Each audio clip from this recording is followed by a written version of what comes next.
안녕하세요. 오늘은 2024년 8월 8일 목요일이고요. 욥기 18장 말씀 함께 읽고 묵상하겠습니다. 빌닷의 두 번째 말, 수아 사람 빌닷이 대답하여 이르되 너희가 어느 때에 가서 말의 끝을 맺겠느냐 깨달으라. 그 후에야 우리가 말하리라. 어찌하여 우리를 짐승으로 여기며 부정하게 보느냐. 울분을 터뜨리며 자기 자신을 찢는 사람아, 너 때문에 땅이 버림을 받겠느냐. 바위가 그 자리에서 옮겨지겠느냐. 악인의 빛은 꺼지고 그의 불꽃은 빛나지 않을 것이요 그의 장막 안의 빛은 어두워지고 그 위의 등불은 꺼질 것이요 그의 활기찬 걸음이 피곤하여지고 그가 마련한 꾀에 스스로 빠질 것이니 이는 그의 발이 그물에 빠지고 올가미에 걸려들며 그의 발 뒤꿈치는 덫에 치이고 그의 몸은 올무에 엉킬 것이며 그를 잡은 덫이 땅에 숨겨져 있고 그를 빠뜨릴 함정이 길목에 있으며 무서운 것이 사망에서 그를 놀라게 하고 그 뒤를 쫓아갈 것이며 그의 힘은 기근으로 말미암아 쇠하고 그 곁에는 재앙이 기다릴 것이며 질병이 그의 피부를 삼키니 곧 사망의 장자가 그의 지체를 먹을 것이며 그가 의지하던 것들이 장막에게 뽑히며 그는 공포의 왕에게로 잡혀가고 그에게 속하지 않은 자가 그의 장막에 거하리니 유황이 그의 처소에 뿌려질 것이며 밑으로 그의 뿌리가 마르고 위로는 그의 가지가 시들 것이며 그를 기념함이 땅에서 사라지고 거리에서는 그의 이름이 전해지지 않을 것이며 그는 광명으로부터 흑암으로 쫓겨 들어가며 세상에서 쫓겨날 것이며 그는 그의 백성 가운데 후손도 없고 후예도 없을 것이며 그가 거하던 곳에는 남은 자가 한 사람도 없을 것이라. 그의 운명에 서쪽에서 오는 자와 동쪽에서 오는 자가 깜짝 놀라리라. 참으로 불의한 자의 집안이 이러하고 하나님을 알지 못하는 자의 처소도 이러하니라.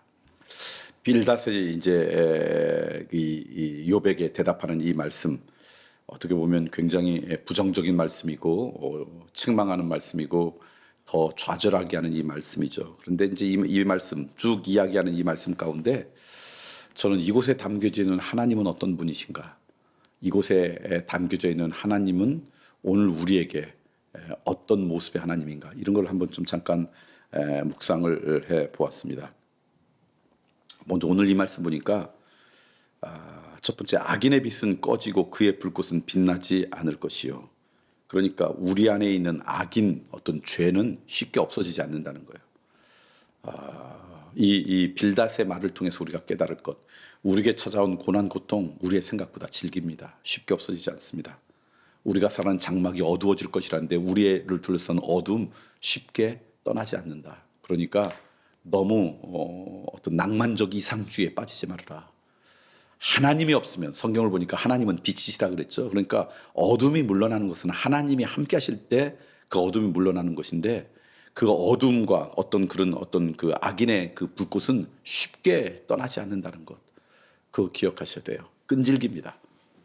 그래서 사도 바울도 오라 나는 곤고한 자로다. 그렇게 열심히 노력했지만 내 안의 죄성은 그렇게 없어지지 않는구나.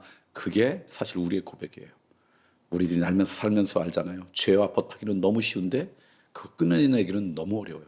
그 말씀, 그 어떤 현상을 실제적으로 느끼는 인생이 되었으면 좋겠다. 낭만적 이상주의에 빠져서 나한테 찾아온 어둠이 너무 쉽게 떠날 거라고 그렇게 착각하지 말자. 하나님의 은혜 가운데 있지 않으면 어둠은 떠나지 않는다. 하나님 어떤 분이신가? 어둠을 이기시는 유일한 분이시다. 그거 아시고 하나님과 함께 씨름하는 그런 인생 되었으면 좋겠고요.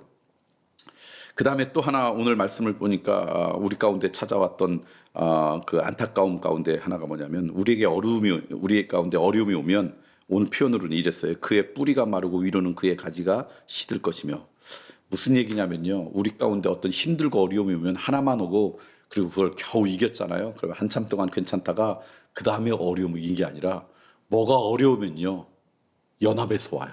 하나가 어려우면 그 다음에 이것도 어렵고 이것도 어렵고, 육체적으로 어떤 고통이 있으면 그 다음에 관계도 어려워지고 막 이게 그렇게 오는 거예요. 그러니까 오늘 말씀에 뿌리가 마르고 위로는 가지가 시고, 뿌리가 뭐가 하나가 문제가 생기면 연합해서 다양한 어려움 가운데 빠지게 만드는 게 오늘 우리 거예요. 그래서 가끔씩 그러잖아요.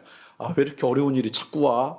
이런 이야기가 우리의 인생에 이 어둠이 갖고 있는 특성이에요.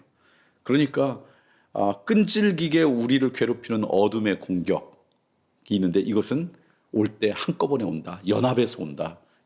연합해서 선을 이룬 게 아니라 연합해서 고통과 아픔 가운데 온다. 그러니까 여러분이 어떤 어려움이 있는데 또 이런 어려움이에요. 내 삶도 어려운데 어느 날 자녀들이 어려워요. 뭐 경제적으로 어려워요. 건강에 이렇게 올 때마다 이게 죄의 특성이라는 걸 여러분 아셔야 돼요. 반대로 하나님의 은혜가 임하면요, 한순간에 그게 사라져요. 어느 날 우리 눈에 앞에 보이지 않던 안개가 어느 날 햇볕이 오면 어느 한순간에 싹 사라지는 것처럼, 그렇게 하나님의 은총과 은혜가 우리 가운데 있으면 그게 어느 한순간에 다 사라지게 된다. 그러니까 끈질기게 찾아오는 그 어둠의 특성 가운데 반대로 하나님의 은혜가 임하면 하나씩 풀리고, 그 다음에 하나가 아니라 온전히 어느 순간 그냥 거듭난 인생처럼 오늘 우리의 인생이 펼쳐진다는 그런 희망을 갖고 주님 앞에 붙어 있으면 참 좋겠다. 그 다음에 이렇게 제가 여러분에게 말씀드리는 이유는, 이 빌닷의 말 마지막은 뭐냐면, 이렇게 고통과 아픔에 있는 뭐 이런 것들을 쭉 이야기하면서 마지막 결론이 뭐냐면, 하나님을 알지 못하는 자의 처소가 그렇다라는 거예요. 결국 이런 어둠과 고통과 아픔들의 그 원인을 보니까 하나님으로부터 멀어질 때 우리 가운데 다가오는 그런 인생의 모습이다. 그러므로 우리의 목표가 하나님과 멀어지는 것이 아니라 하나님의 장막 안에 거하는 인생이 돼야 되지 않을까. 자, 오늘 말씀 정리합니다. 쉽게 어둠은 물러가지 않습니다. 쉽게 악인의 불꽃이 사라지지 않습니다. 우리 가운데 찾아왔던 죄의 끈질김이 있다라고 하는 것 기억하시고, 그때 우리를 버티고 이길 수 있는 것은 하나님 은혜밖에 없다라는 것 기억하시고, 하나님의 빛이 임할 때 물러가지 우리가 스스로 그 어둠을 이길 수 있는 능력이 아니라는 것 기억했으면 좋겠고요. 한 번만 오는 게 아니라 올 때마다 연합해서 다양한 것을 우리를 공격해서 곤혹스럽게 만드는 것, 그것이 죄의 특성이라는 것. 그래서 이런저런 죄가 올 때마다 좌절과 절망으로 하는 것이 아니라, 지금 내가 하나님 앞에 특별한 은혜가 필요한 때구나 여기셨으면 좋겠고요. 무엇보다도 하나님과 가까이 갈 때 그 어려움을 이겨나가지, 하나님과의 거리가 멀어질수록 우리는 어둠과 가까워진다는 거 기억하셨으면 좋겠습니다.